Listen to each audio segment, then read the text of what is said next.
Welcome to Lunch with the Lord. I'm Pastor Mark. We are in 1 Samuel chapter 4. We're going to be starting in verse 6 this lesson. But before we begin, Jeremiah 15:16, Thy words were found, and I did eat them, and thy word was unto me the joy and the rejoicing of my heart. Now, last lesson we left off with the children of Israel bringing the ark into the camp of the Israelites to help them to defeat the Philistines.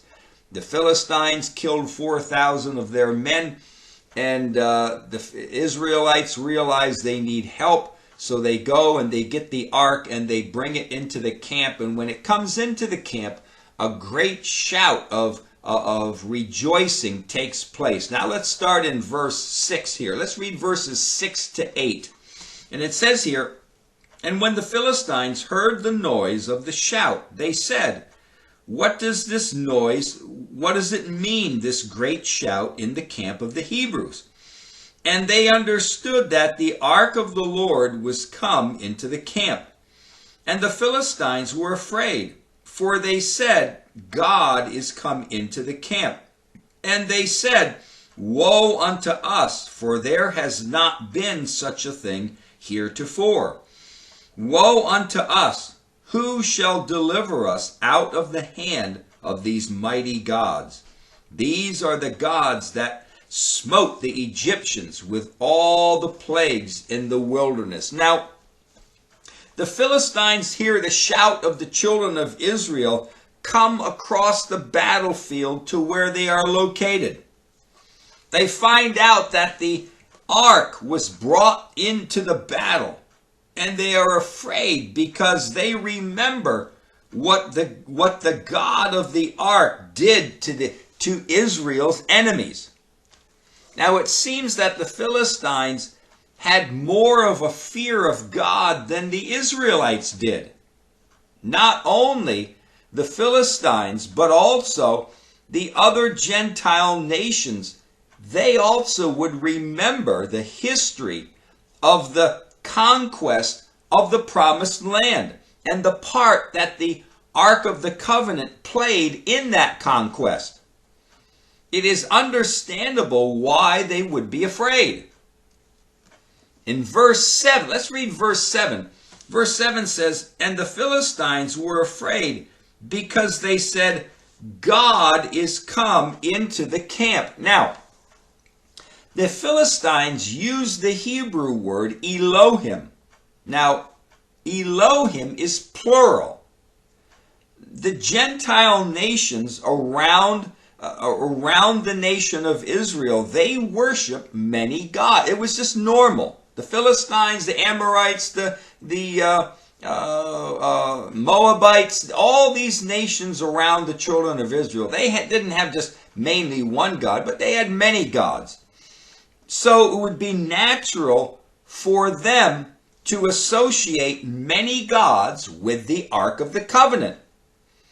These nations around Israel could not conceive of there being just one Almighty God. Now, in verse 8, it seems like the Philistines get the facts of history mixed up. But actually, they were not really so concerned about the exactness of history as to what the ark did to the Egyptians. Because it says here in verse 8, Woe unto us, who shall deliver us out of the hand of these mighty gods? These are the gods that killed the Egyptians with all the plagues where? They said in the wilderness. But we know that in history it didn't happen in the wilderness. They were smote in the land of Egypt, not in the wilderness.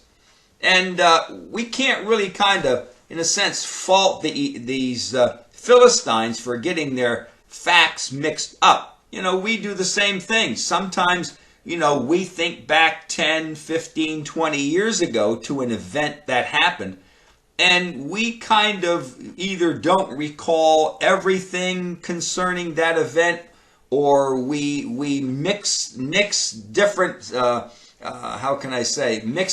the sequence of of how the event took place, we kind of get things mixed up because we don't remember. I mean, it was 10, 15, 20, 30 years ago. And people around us who know of that event, they understand. And they're not mainly looking for exactness of the details of what happened in that event because they remember also. But so here we kind of can't fault the Philistines for getting their facts mixed up a little bit. Their main concern, the Philistines' main concern, is that the ark, this powerful ark of many gods that are associated with this ark, it's come into the camp and now it's come against us. Now, but what is interesting is that they never bring up any of the defeats of the Gentile nations in the promised land. And I thought this was kind of interesting.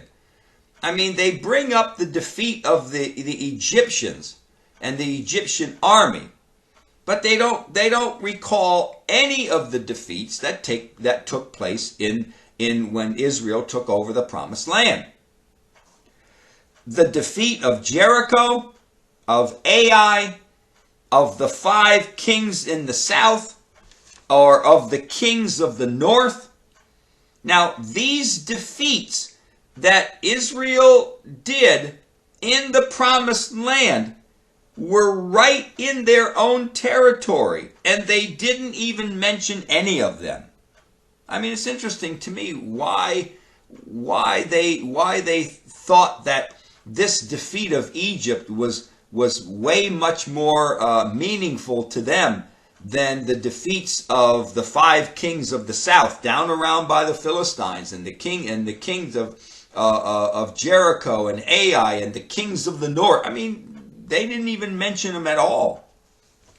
Now let's read verse 9, and it says here, "Be strong and quit yourself like men, O ye Philistines, that you be not servants unto the Hebrews, as they have been to you.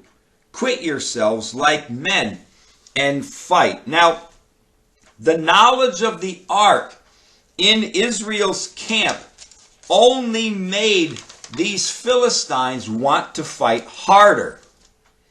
Another interesting thought is that it doesn't seem that the Philistines brought any of their gods with them.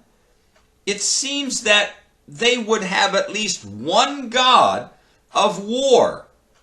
Now, maybe bringing gods to the battle wasn't the thing that the Philistines did or any of the other nations did. Maybe it wasn't normal for nations to bring their gods to a battle. But here, Israel does. Israel goes and they grab the ark and they bring it. And again, it was done also at Jericho too. The Ark of the Covenant traveled around Jericho. The threat of becoming servants to the children of Israel was enough to get them to fight, even to the death, rather than to be slaves. So here, the Philistines, they hear the ark is in the camp, they're afraid, and now they are encouraging themselves to fight and to fight hard. Otherwise, you're either going to be you're going to be slaves to the Israelites, which they didn't want to take place. Now, in verses 10 and 11, we have the results of the battle. So let's read verses 10 and 11. And it says here, "And the Philistines fought, and Israel was smitten, and they fled every man into his tent. And there was a very great slaughter. For there fell of Israel 30,000 footmen. And the ark of God was taken, and the 2 sons of Eli, Hophni and Phinehas, were slain." Now, in verse 10, it says 30,000 soldiers died that day in order to teach them that the ark and the law of Moses, they were never given to the Israelites to be a refuge to unrepentant sinners. You have to understand, you have to remember, The children of Israel here, they're still worshiping idols. Just because they went and got the ark and brought it there doesn't mean they stopped worshiping their idols. God's not going to be a genie in a bottle to help save them, help save these unrepentant sinners so that they can go back to their idols and worship them again. It was 4,000 that died in the first battle. That was because the ark was not there. Now that the ark is there, God will bring his purpose into effect in one day. The idolatrous Israelites and the wicked sons of Eli are going to be dealt with now. Now it comes down to one day. God's going to deal with the idolatry in Israel. God's going to deal with the wickedness of Hophni and Phinehas also in one day. Those that escaped went back home.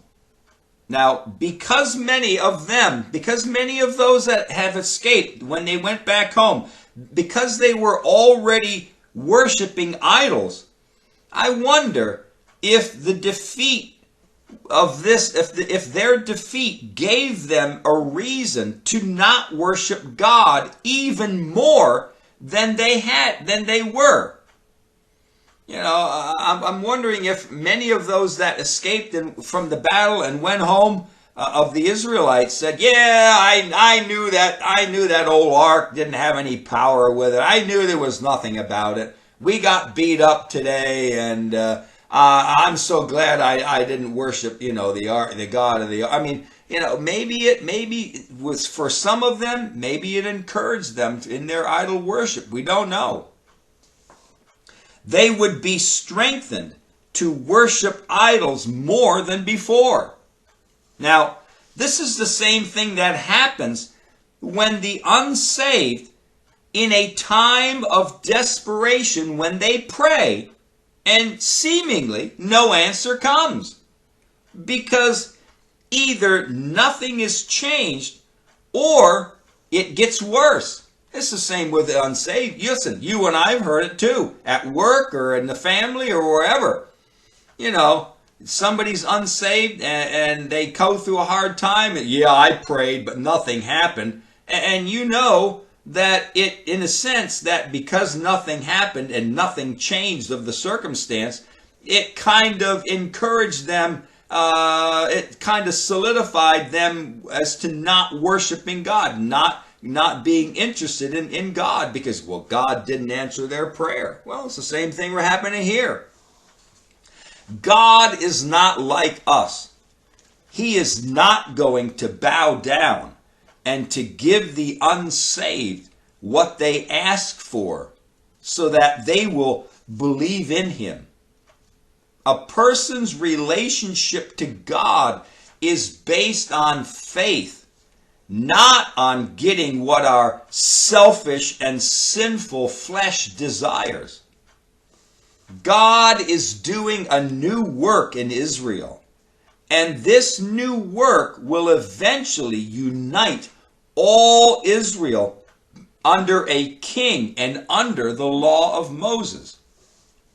Also, we do not know how many of the tribes came to this battle. How many did all of the tribes of Israel come down to this battle, or did only the southern tribes come to this battle? Did all of them come even from the north, the tribes of Dan, Asher, and Naphtali? And what about the 2.5 tribes that were on the other side of the Jordan River? Did they come to this battle? Or is it possible that only the southern tribes of Judah and Dan and Benjamin and Ephraim and maybe even Manasseh, maybe only these nations came to this battle? We don't know. It doesn't say. Now, verse 11 says, "And the ark of God was taken, and the 2 sons of Eli, Hophni and Phinehas, they were slain." Now, it says here, the ark of the Lord was taken. Now, between verse 11 and the end of this chapter, 5 times you will find these words in verse 11, verse 17, verse 19, verse 21, and verse 22. It says, the ark of the Lord was taken.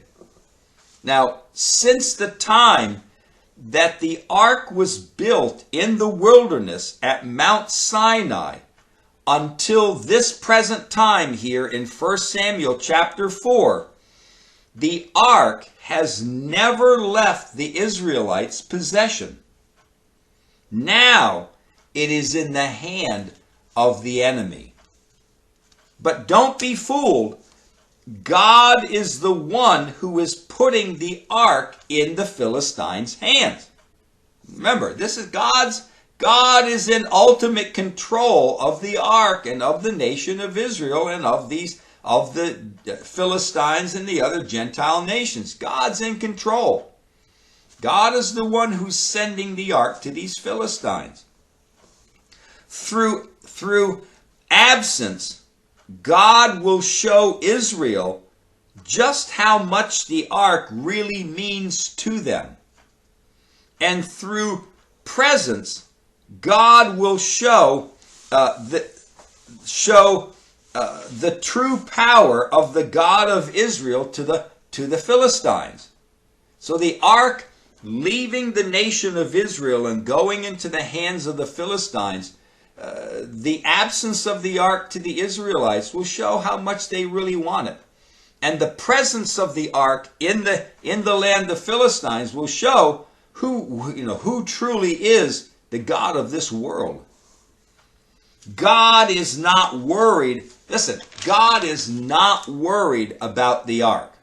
Don't think that God is up in heaven worrying and biting his fingernails concerning the ark, that the Philistines have it. No, God is in control. God is bringing it to the Philistines. God has been patient and long-suffering with Hophni and Phinehas through years of their wicked sins. They defiled the people. They mocked God's sacrifices. They stole both from God and from the people. And they had sex with the temple women. God had enough. That's it. God's had enough. Their sin has found them out.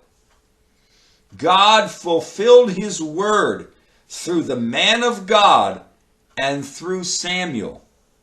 And it seems that only the man of God, only the man of God, Samuel and Eli, will be the ones who truly know that today's events of this massive defeat were completely designed and organized by God.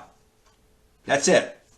The only one, see, to the nation of Israel, they see the Ark of the Covenant. They see this big defeat, 30,000 killed, and the Ark is taken. They see it as a tremendous defeat. Oh no, we're doomed and everything like that.